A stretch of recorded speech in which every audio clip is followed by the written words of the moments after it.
ಹಳ್ಳಿಗಳಲ್ಲಿ ಬಡವರಿಗೆ ಮನೆಗಳಿಗೆ 20,000 ರೂಪಾಯಿ ನರೇಗಾ ಯೋಜನೆಯಲ್ಲಿ ಕೊಡ್ತಕ್ಕಂಥದ್ದು, ಅಥವಾ ಶೌಚಾಲಯ ನಿರ್ಮಿಸಿಕೊಳ್ತಕ್ಕಂಥದ್ದು, ಹೀಗೆ ಅಥವಾ ಕುರಿಗಳ ಶೆಡ್ಡು, ದನಗಳ ಶೆಡ್ಗಳನ್ನ ನಿರ್ಮಿಸಿಕೊಳ್ತಕ್ಕಂಥ ಅನೇಕ ಯೋಜನೆಗಳನ್ನ ಇವತ್ತು ಬಡವರು ಉಪಯೋಗಿಸ್ತಕ್ಕಂಥ ನರೇಗಾ ಯೋಜನೆಯನ್ನ ಇವತ್ತು ಹಿಂದಿನ ಸರ್ಕಾರ ಅಂದ್ರೆ ಮೋದಿಯವರ ಸರ್ಕಾರ ಆ ಯೋಜನೆಯನ್ನ ಒಂದು ರೀತಿ ಕತ್ತು ಹಿಸುಕ್ತಕ್ಕಂಥ ಒಂದು ಸಂವಿಧಾನದಲ್ಲಿ ಒಂದು ಬದಲಾವಣೆ ತಂದು ಒಂದು ಮೊನ್ನೆ BBG ರಾಮ್ಜಿ ಬಿಲ್ ಅಂತ ಹೇಳಿ ಇವತ್ತು ತಂದಿದ್ದಾರೆ.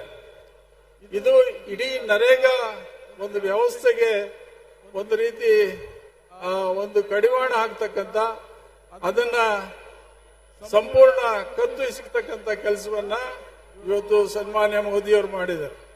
ಹಾಗಾಗಿ ನಾವೆಲ್ಲ ಯಾಕೆ ಸೇರಿದೀವಿ ಅಂದ್ರೆ, ಮೊದಲು ಏನಿತ್ತು ನರೇಗಾ ಯೋಜನೆ ಅದನ್ನ ಪುನಃ ಸ್ಥಾಪಿಸಬೇಕು, BG ರಾಮ್ಜಿ ಬಿಲ್ ಅನ್ನ ರದ್ದು ಮಾಡಬೇಕು, ಅದರ ವಿರುದ್ಧ ನಾವೆಲ್ಲ ಪ್ರತಿಭಟನೆ ಮಾಡಬೇಕು ಅಂತೇಳಿ ಇವತ್ತು ರಾಜ್ಯದ ಮುಖ್ಯಮಂತ್ರಿಗಳು, ಉಪಮುಖ್ಯಮಂತ್ರಿಗಳು ಆದಿಯಾಗಿ ಇವತ್ತು ಇಡೀ ನಮ್ಮ ಕಾಂಗ್ರೆಸ್ ಪಕ್ಷದ ಎಲ್ಲ ಕಾರ್ಯಕರ್ತರು ಬಂಧುಗಳು ಕೂಡ ಈ ಆಂದೋಲನದಲ್ಲಿ ಇವತ್ತು ನಾವೆಲ್ಲ ಭಾಗಿಯಾಗಬೇಕು.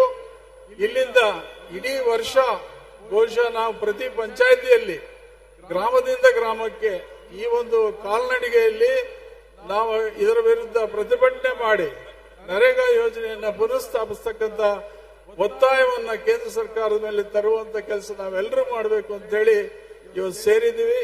ಆ ಹೋರಾಟಕ್ಕೆ ತಾವೆಲ್ಲ ಕೂಡ ಕೈ ಜೋಡಿಸಬೇಕು ಅಂತ ಹೇಳಿ ಈ ಸಂದರ್ಭದಲ್ಲಿ ಮನವಿ ಮಾಡಿಕೊಂಡು, ನನಗೆ 4 ಮಾತಾಡೋ ಅವಕಾಶ ಕೊಟ್ಟಂತ ಎಲ್ಲ ನಮ್ಮ ಪಕ್ಷದ ವರಿಷ್ಠರಿಗೆ ನನ್ನ ನಮಸ್ಕಾರಗಳನ್ನು ತಿಳಿಸಿ ನಾನು ಮಾತು ಮುಗಿಸ್ತಾ ಇದ್ದೀನಿ. ನಮಸ್ಕಾರ.